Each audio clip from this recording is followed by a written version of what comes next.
podcast de Siempre por la Vida. Hoy día nos acompaña Jorge Acosta, que es médico asesor del Instituto de Políticas Públicas en Salud de la Universidad San Sebastián. Es coautor y coeditor del libro Aborto y Eutanasia, Dilemas sobre el Derecho a la Vida. Bienvenido, Jorge. Muchas gracias por acompañarnos hoy. Connie, no sabes el gusto que me da de estar en esta primera edición de este podcast.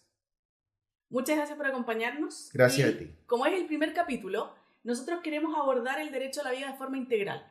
Y creo que la base para abordar el derecho a la vida es definir y entender qué es la dignidad de la persona humana. ¿Por qué dirías tú que es importante respetar la dignidad humana de todas las personas y en cada etapa de la vida de las personas? Bueno, cuando nos propusimos hacer el libro Aborto, Eutanasia y Dilemas sobre el Derecho a la Vida, sabíamos que lo más importante era poder partir con un primer capítulo que desarrollara extensamente el concepto de la dignidad humana. Porque después de varios años que hemos dado en distintas fundaciones y que dimos cuando yo estaba en República, apoyando en Chile Siempre, en Siempre por la Vida, nos dimos cuenta que el punto central, el más importante, el que podía definir el estilo de debate incluso que uno podía tener en los medios de comunicación, en la televisión, y la forma en que uno podría aproximarse a las personas que quizás no tenían una opinión formada con respecto a este tema, era justamente el de la dignidad de la persona humana.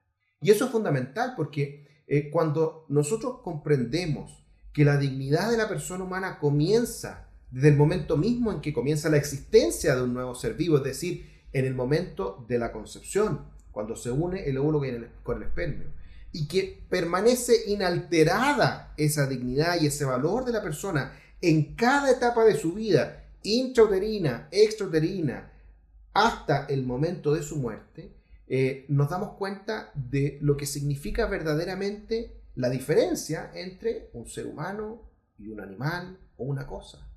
Que independientemente de cómo nos veamos físicamente, somos igualmente valiosos. Independientemente de si tenemos recursos o no tenemos recursos. Independientemente de si tenemos o no tenemos incluso una nacionalidad o un color de pelo o un color de ojo o incluso si hemos sido buenas personas o malas personas. Todos mantenemos el mismo estatus de la dignidad del ser humano y eso no se pierde independientemente de lo que uno haga o deje de hacer. Y biológicamente también es interesante, y a mí como médico me parece especialmente interesante, porque así como hay distintas etapas a lo largo de la vida, y están los recién nacidos, están después los lactantes, los niños, los adolescentes, los adultos jóvenes, adultos podríamos decir, los adultos mayores, incluso ahora se habla de una cuarta edad, sigue siendo el mismo ser humano. Si uno mira una foto de uno siendo guagua, incluso es difícil de reconocerse con respecto a todas las otras guaguas, y el día de mañana si uno mira una foto de adulto mayor, podría encontrar pocas similitudes entre la guagua y el adulto mayor, pero sigue siendo el mismo ser humano, la misma persona, a pesar de ver que va cambiando y desarrollándose en las distintas etapas de la vida. El que éramos nosotros hace 10 años atrás es muy distinto del que somos hoy día y muy distinto del que seremos en el futuro, pero seguimos siendo la misma persona. Y a nivel intrauterino pasa exactamente lo mismo. El óvulo puede vivir 24 horas y luego muere. Después de la ovulación, a las 24 horas el óvulo muere. Los espermios pueden vivir en el aparato reproductor femenino 5 días y si no fecundan el óvulo, mueren. Pero un óvulo fecundado puede vivir más de 99 años. Es decir, desde el momento en que se une el óvulo con el espermio, en que se juntan las membranas plasmáticas, el óvulo deja de ser óvulo, el espermio deja de ser espermio y comienza la vida de un nuevo individuo, de un nuevo ser humano, distinto al padre, distinto a la madre, que lo único que le falta es tiempo para crecer, para desarrollarse y para alcanzar digamos, cada una de las etapas de la vida. Y es notable porque tan pronto como a las 6, 8 semanas de vida ya se puede escuchar incluso el corazón latir a través de una ecografía, ¿cierto? Y late con fuerza, 180 veces por minuto, diciendo, aquí estoy, y soy distinto a mi padre, y soy distinto a mi madre, y tengo mi propia individualidad, mi propia dignidad, y merece respeto. Y eso es realmente extraordinario. cuando vemos que hay algunos que pontificaban diciendo que eran simplemente un montón de células, pucha que les cambia la opinión cuando les toca ser papás. Hemos visto muchas autoridades que eran críticas con respecto a la dignidad de la persona humana y que decían que incluso el aborto se podía aprobar antes de las 12 semanas, suben las fotitos de las ecografías de sus hijos antes de eso. Les dicen frijolito, le dicen de distintos nombres, pero saben que es un ser humano. No saben si es hombre o mujer. No saben si viene sano o enfermo, Dios quiera que vengan todos muy bien. No saben si va a ser inteligente, si le va a costar un poquito más, no saben si va a ser una extraordinaria persona o no, no lo saben. Pero solo saben una cosa, igual que todas las mamás a lo largo de la historia de la humanidad. Saben que es su hijo y que lo aman profundamente, de manera desinteresada. Y ese es el milagro de la vida y al mismo tiempo la maravilla que nos entrega la ciencia, la tecnología, la medicina, la embriología, que es el estudio del desarrollo de la vida desde la concepción hasta el nacimiento, que muestra que es el mismo ser humano en cada etapa y que todas las etapas están concatenadas una con la otra, así como lo vemos también en la vida extrauterina. Entonces, para quienes estén abiertos a escuchar razones, el libro profundiza en eso y a mí me parece realmente extraordinario, es fascinante cada vez que uno piensa en esa maravilla de la vida. Sí, Jorge, tú mencionabas este fenómeno que se dio con cierta autoridad, que nos da la impresión de que la vida va a ser más valiosa según si es una vida deseada o no. Estaba hoy pensando mucho en este fenómeno de la maternidad, será deseada o no será, un eslogan que escuchamos harto. ¿Qué pasa con las mujeres que viven estos embarazos no deseados? Bueno, también es una pregunta muy interesante y que desarrollamos en el libro, porque muchas veces se dijo, bueno, la maternidad no es una imposición sobre la mujer y depende simplemente si desea o no ser madre. Y basta que no desee ser madre para que sea justificación suficiente para terminar con la vida del niño. Y muchas veces lo que se hacía era decir, entonces no es un niño, sino que es un montón de células, ya explicamos eso. O entonces hay un derecho que es el derecho de la mujer versus otro derecho que es el derecho del niño, que están en colisión, y por lo tanto en esa colisión de derechos hay que privilegiar los derechos de la mujer porque quizá está desarrollada, porque ella tiene un plan de vida, porque una serie de cosas.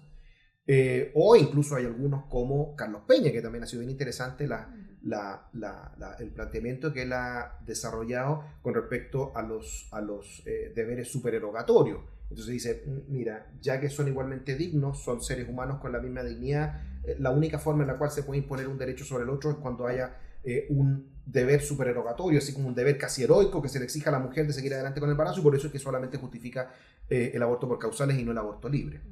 Yo, como tú sabes, estoy en contra del aborto libre y el aborto por causales, evidentemente, por lo que ya explicamos en el punto anterior.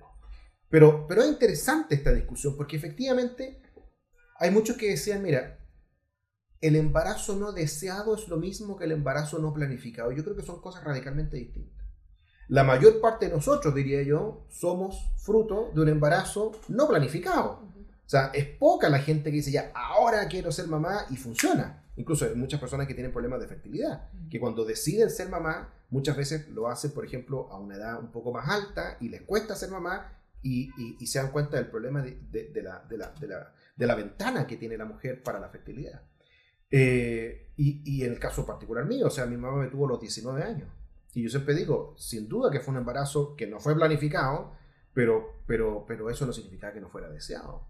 Porque lo que genera el saberse padre o madre de otro ser humano que está creciendo, que se está desarrollando, al que puedo ver en una ecografía, que puedo ver semana tras semana cómo crece, cómo va aumentando de peso, cómo va formándose en la carita, las manitos, cómo uno ve verdaderamente el despunte de la vida. Y te das cuenta que quizás va a ser en condiciones difíciles, condiciones incluso de un embarazo vulnerable que va a requerir un apoyo muy importante de la sociedad y que hoy día no lo estamos dando de manera significativa, que se hacen grandes esfuerzos extraordinarios, fundaciones como Chile Unido, como lo que hace el proyecto Acompañar, es Levantar y tantos otros que de la sociedad civil lo hacen muchas veces sin recursos estatales y que por lo tanto queda mucho por hacer, pero eso no significa que sean embarazos no deseados.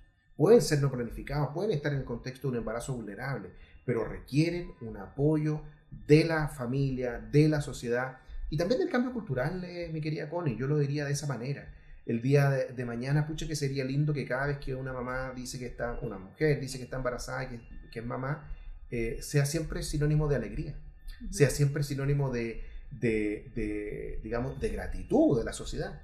Piensa tú una noticia triste que conocimos este año, de que el año 2024 fue el año históricamente con menor tasa de natalidad de los últimos 20 años y quizás más. Llegamos a una cifra histórica de menos de 150.000 nacimientos, de en torno a los 120.000 nacimientos. Ya estábamos bajo en años anteriores con 175.000, cuando habitualmente nacían entre 200 y 250.000, y hoy día estamos muy por debajo de aquello, con la mitad de los niños que nacían hace 20 años. Entonces, ese es un problema muy grave y lo que hay que hacer es justamente un cambio cultural pro familia, pro mujer, pro maternidad, porque si hay una cosa que caracteriza a la mujer y que los hombres, que queramos, no lo podemos tener, y por lo que tenemos que agradecer a la mujer, es la capacidad de ser madre, la capacidad de engendrar, ¿cierto?, su hijo, de gestarlo, de desarrollarlo en esa primera etapa de la vida, que es la vida intrauterina, y que por lo tanto eso habla de la importancia que tiene la mujer y de la importancia que tiene la maternidad y de la importancia que tiene la familia, que sin duda es un gran desafío, pero que bueno, un cambio cultural en el que estamos y hay que seguir promoviendo. Por eso estamos dando la pelea, ¿no? Así es. Y ya, hablamos del valor de la persona humana, de la dignidad. ¿Qué pasa en los casos de violación? Que es un caso súper complejo. Es una pregunta que nos hacen mucho Siempre por la Vida. ¿Cómo podemos ayudar a las mujeres que pasan por ese trauma sin que recurran al aborto o sin que piensen en el aborto como una solución? Bueno, sin duda que de las situaciones más complejas que están en la ley 21.030, que es la ley de aborto aprobada en el gobierno de la presidenta Bachelet y que está vigente hoy en Chile, muy lamentablemente, la más difícil y la que siempre cuesta más en cualquier debate, en cualquier conversación, en cualquier charla que uno tenga, es justamente el aborto por causal de violación.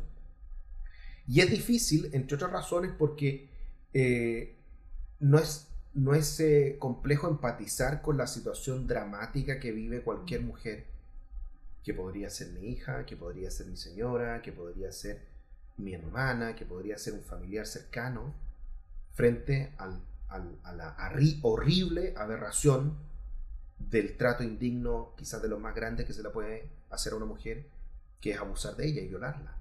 Sin duda. O sea, es una situación muy difícil, muy compleja, de extrema vulnerabilidad de la mujer y que sin duda tiene que ser condenable. Pero aquí lamentablemente vemos que muchas veces se viste con ropajes de bondad un acto que es en sí mismo malo, perverso y que yo diría incluso tanto o más malo que la violación misma. Porque aprovechándose, creo yo, de forma emotiva, argumentativa, de esa situación de vulnerabilidad que a todos nos hace empatizar con la mujer que está viviendo una situación como una violación, se dice, bueno, la solución fácil es simplemente que aborte. Y vemos que incluso después de la aprobación de la ley, el año 2017, de aborto por causales, solo han aumentado la violencia y especialmente la violencia contra la mujer, incluso las violaciones. Hemos conocido incluso de casos vistosos al interior de la moneda a propósito de este tema. Y muchas veces aquellos que promovían el aborto libre, aquellos sectores que promovían el aborto libre y la dignidad de la mujer y que se subieron a todo esto del 8M, del Me Too, que se subieron a todo esto del feminismo radical y que lo usaron como una herramienta política. Bueno, hoy día conocemos casos de expresidentes de la República que golpeaban a su mujer y que la obligaron a abortar. Hemos conocido casos de vicepresidentes de gobierno que también han sido acusados y altos funcionarios también y diputados de países españoles está bueno, países europeos que hablan español, ya saben cuál es, que también han sido involucrados en violencia contra la mujer. En nuestro país, que decir también, algunos que se decían feministas, violencia contra la mujer pura y dura, absolutamente condenable. Entonces, el aprobar una ley de aborto en la causal de violación no protege a la mujer. incluso te diría yo, protege al violador. Porque a mí me gustaría preguntarle a la fiscalía y ojalá que transparentemente dijeran cuántos de los casos que además está certificado que hubo una violación, porque se constató la causal, ¿cierto? Se constituyó la causal, perfectamente se podían tomar muestras biológicas de los restos del niño que fue abortado, y pucha que es fácil saber ahí quién es el padre. ¿Cuántos de esos padres, o progenitores, porque no podemos decir que son padres, esos progenitores que generaron la violación, hoy día están en la cárcel? ¿Cuántos de esos hoy día están siendo enjuiciados? Y evidentemente no conocemos esa cifra y no me sorprendería que no fueran muchos. Porque vemos un gobierno que dice, no, aquí lo que hay que hacer es ampliar el aborto y avanzar hacia el aborto libre. Y muchos sectores políticos que dicen avanzar hacia el aborto libre porque a ellos en realidad no les preocupa la mujer violada. Porque si les preocupara la mujer violada, lo que harían es promover políticas en contra de la violencia, en contra de la violencia de la mujer, en contra, ¿cierto? Y condenar a los violadores a que no salgan de la cárcel. Si hoy día con la legislación vigente un violador con irreprochable conducta anterior se puede ir a los 5 años. O antes quizás. O antes quizás, y sí. Ni siquiera pisar la cárcel. Y ni siquiera pisar la cárcel. Entonces de eso es lo que estamos hablando. Ahora, muy por el contrario, ¿cuál es la propuesta más humana? ¿Cuál es la propuesta que no tiene, digamos, ese cariz ideológico de utilización de la causa de la mujer para fines políticos? Sino que pensando justamente en la dignidad de la mujer que ha sido violentada por un caso como este. Bueno, existen programas extraordinarios como el que está levantando la Universidad Católica, que justamente se llama Levantare, de apoyo inicial y acompañamiento a las mujeres que viven esta situación. Muchas veces también tenemos casos extraordinarios de mujeres que no solamente tienen a su guagua, sino que algunas la dan en adopción y otras la crían. Y la forman como su hijo o como su hija. ¿Por qué? Porque saben que a pesar de que no se generó obviamente el embarazo en una situación que habría sido la adecuada, a pesar de que el hijo, ¿cierto?, también es hijo de ese que las violentó, saben que también es hijo de ella.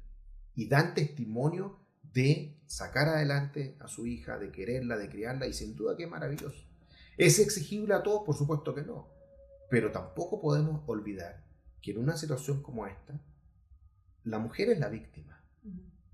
El victimario es el violador y merece la cárcel, yo diría perpetua, sin ninguna duda, cárcel perpetua, perpetua.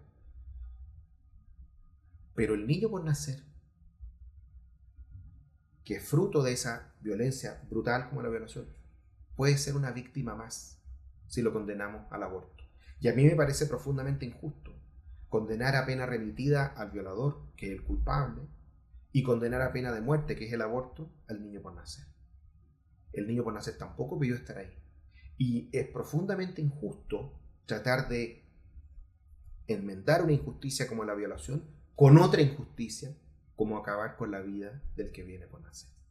Yo sé que es una situación difícil, una situación compleja, muy difícil, muy compleja, pero bueno, frente a eso no hay que perder la claridad de lo que estamos hablando y el rol que cumplen cada uno de los actores en esa situación. Claro. Y bueno, hablamos de castigar al verdadero culpable, ¿no?, de la violación, de enviarlo a la cárcel. Otro de los argumentos que se suele dar para el aborto libre o la despenalización del aborto es la criminalización de la mujer. Que las mujeres finalmente terminan siendo perseguidas y encarceladas por cometer abortos. ¿Qué nos contarías de eso? ¿Qué nos puedes decir al respecto?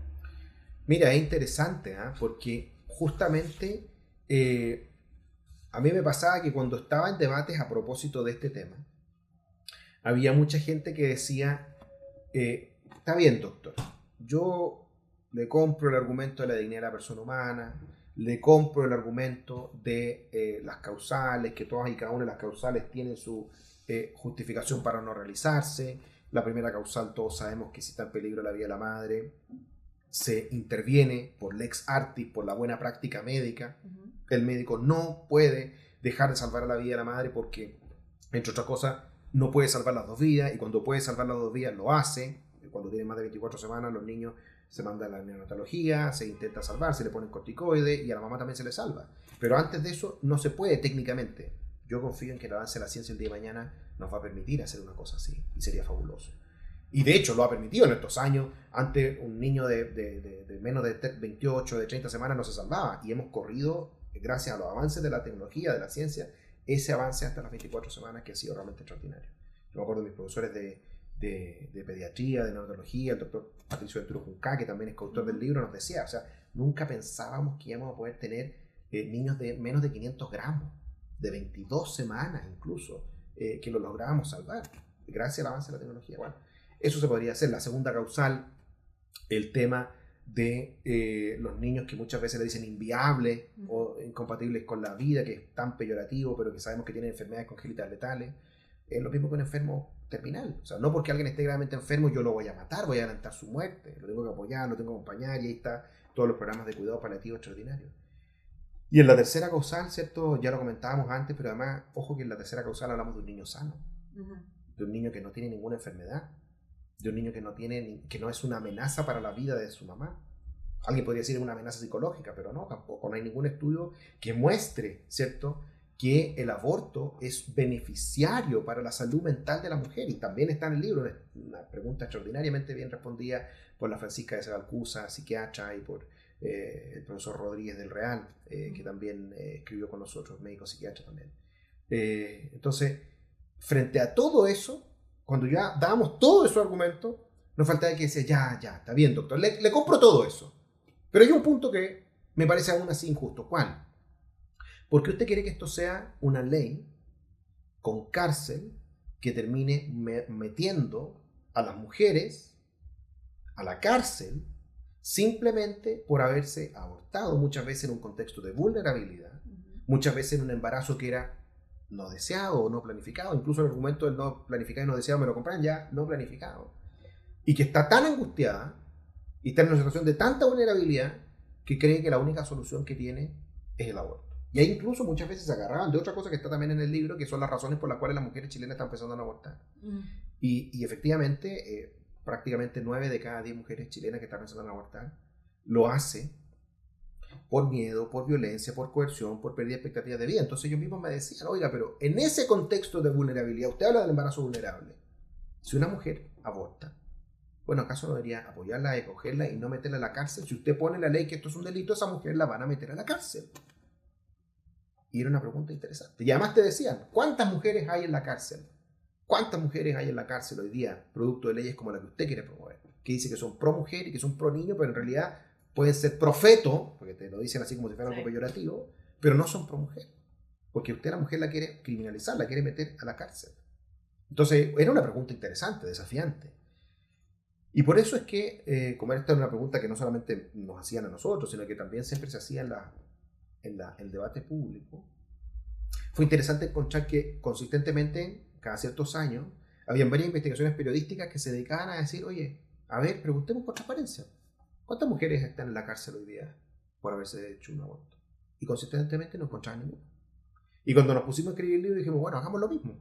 Preguntemos cuántas mujeres hay hoy día en la cárcel. Y nuevamente nos respondieron que ninguna. Entonces, cuando uno analiza esto, se da cuenta que, bueno, yo soy médico, no soy abogado, pero hablando también con nuestros amigos abogados, que hicieron también una pega extraordinaria en la edición del libro, que colaboró mucho, Jaime Taglia, a quien le mando un cariño extraordinario, también un agradecimiento por el libro, y qué decir, la otra coeditora del libro también, o sea, mi querida Fran Reyes, que me imagino que va a estar también invitada a algún programa del podcast, que también con mucha generosidad y mucha paciencia nos ayudó a sacar el libro. Me dicen, oye, pero ojo, aquí hay un tema importante, que cuando se comete, y tú como abogado lo sabes mejor que yo y lo puedes explicar mejor que yo, cuando se comete un delito, sin duda que hay que evaluar también lo que se llaman los atenuantes y ¿cuál era el otro concepto? Eximentes, ¿viste? Si los abogados saben mejor que yo. Los eximentes y los atenuantes. ¿Y qué significa eso?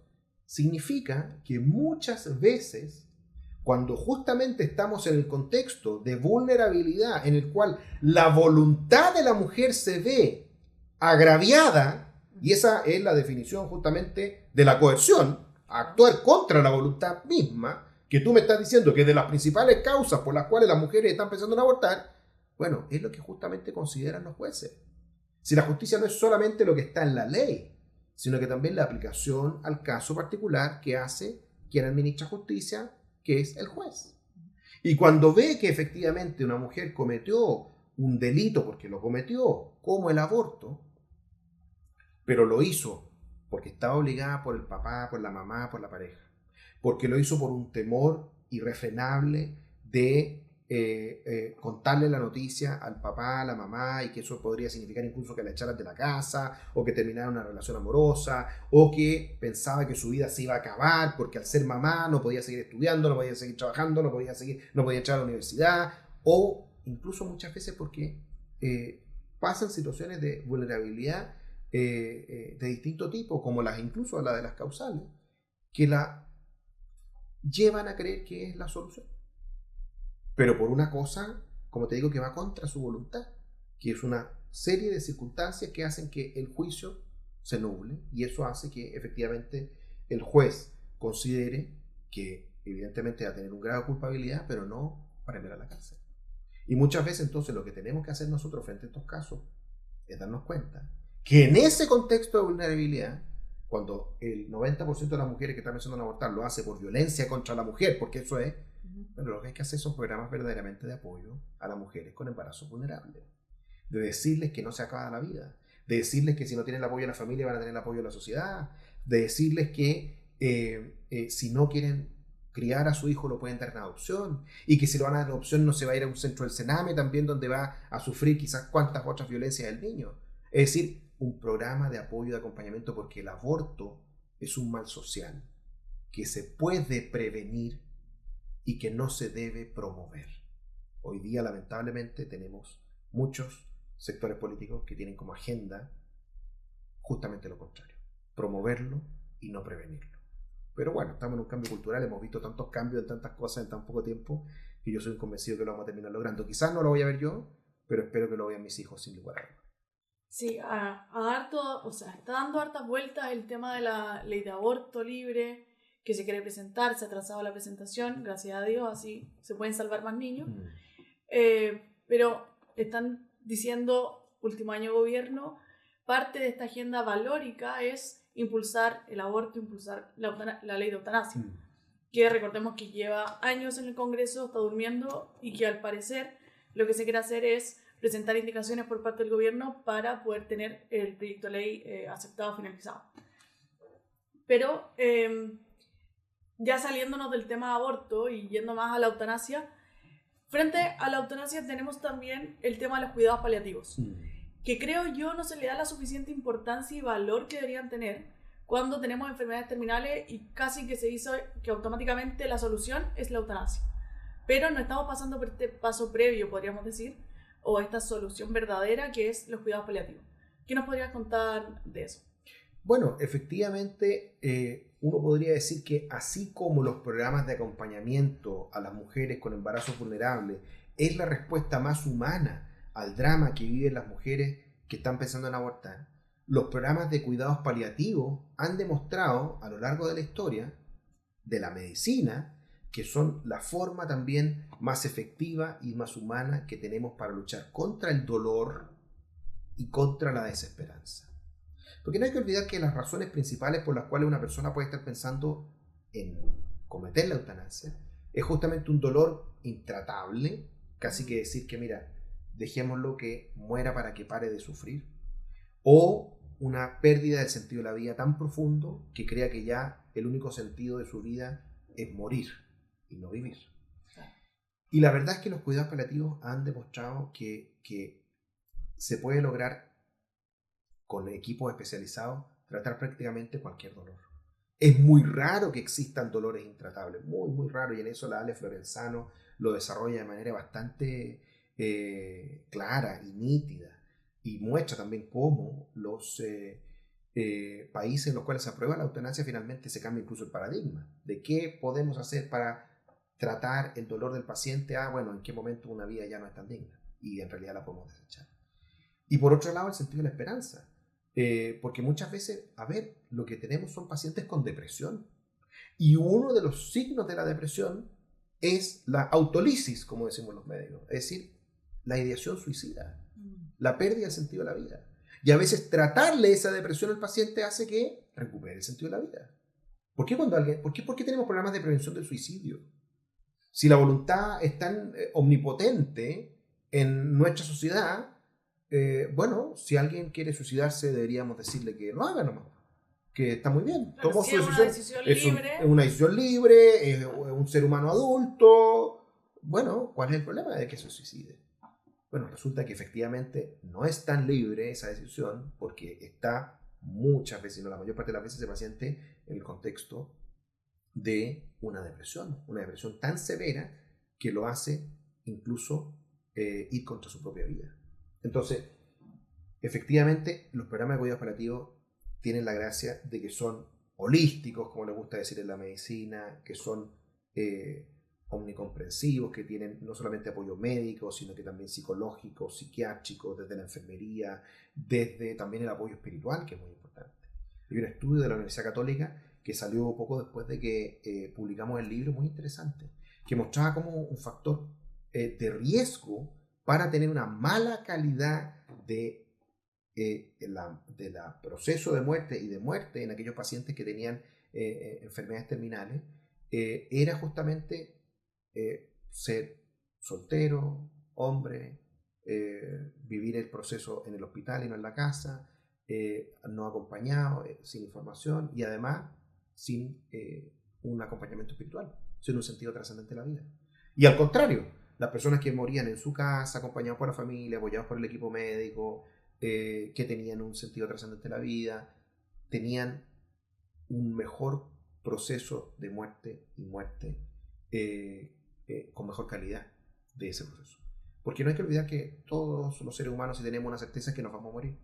No podemos cambiar eso, somos mortales. Pero morirte acompañado, morirte sin dolor, morirte con los que tienen sentido trascendente, sin duda que es muy distinto que solo en el hospital, sin mucha información, sin acompañamiento. Claro. Entonces, es un avance que en Chile hayamos aprobado una ley de cuidados paliativos, sin duda. Ya teníamos los cuidados paliativos para las personas que tienen cáncer, y que es una de las patologías del GES, el GES número 8. Y eso sin duda que fue un avance extraordinario. Y mucho antes también teníamos una serie de programas que permitieron apoyar a los pacientes que están sobre todo con cáncer. Pero tener una ley de cuidados paliativos universales, como se le llamó, que permitió apoyar a todas las personas, tuvieran o no tuvieran cáncer, fue un avance extraordinario. Yo tuve el honor de participar también como asesor legislativo en el Ministerio de Salud en la tramitación de esa ley, en gran parte de la tramitación de esa ley, que vino a ser una respuesta justamente a la ley de eutanasia, que algunos sectores de nuevo la levantaban como la bandera para resolver el problema, como si bajar el switch de la vida de una persona fuera como simplemente bajar el switch de la luz de una habitación. Muy por el contrario, muy por el contrario. Lo que hay que hacer es tratar dignamente a la persona hasta el último instante de su vida. Y eso significa el camino largo, el camino complejo, el camino de los cuidados paliativos, el camino de hacerle sentir a esa persona que aunque su vida se vaya a acabar pronto, aunque esté pasándolo mal, nosotros lo apreciamos, lo queremos, lo cuidamos y estamos con él por lo que es y no por lo que tiene. Si al final eso es lo más importante. ¿Qué significa la dignidad de la persona humana? Es valorar a las personas por lo que son y no por lo que tienen. Porque incluso cuando esa persona está desprovista, podríamos creer de todo en este mundo, que quizás ya no puede hablar, que quizás ya no pueda levantarse, que quizás ya no pueda comunicarse, que quizás ya no pueda manejar sus necesidades biológicas. Esa persona es igualmente digna, es igualmente valiosa. Y yo voy a estar ahí y lo voy a acompañar porque lo valoro, porque lo quiero, porque me parece que hasta el último instante de su existencia hay que estar y acompañar. La medicina muchas veces no puede sanar, muchas veces no puede prevenir, muchas veces no puede incluso tratar como nos gustaría el dolor. Lo podemos aliviar, pero quizás no hacerlo desaparecer. Pero hay algo que la medicina siempre puede hacer. Y aquel médico que dice ya no se puede hacer nada está mintiendo, está haciendo mala medicina. Hay algo que siempre se puede hacer. Y ese algo es acompañar, es estar. Es lo que se llama el principio del no abandono. Y que a mí me parece de lo más revolucionario que tiene los cuidados paliativos. Y por eso es un avance. Como siempre, están los bemoles. Se ha aplicado mal, no se han entregado todos los recursos.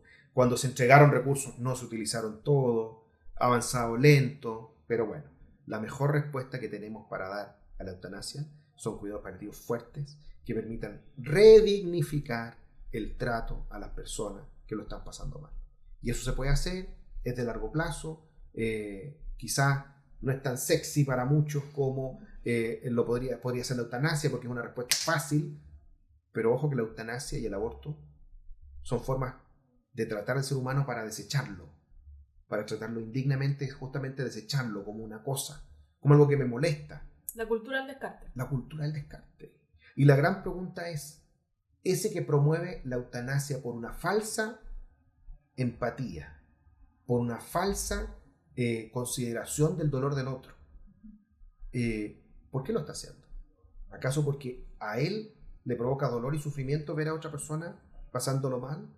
¿A él le provoca una disrupción en su vida el tener que dedicarle tiempo a la otra persona que lo está pasando mal?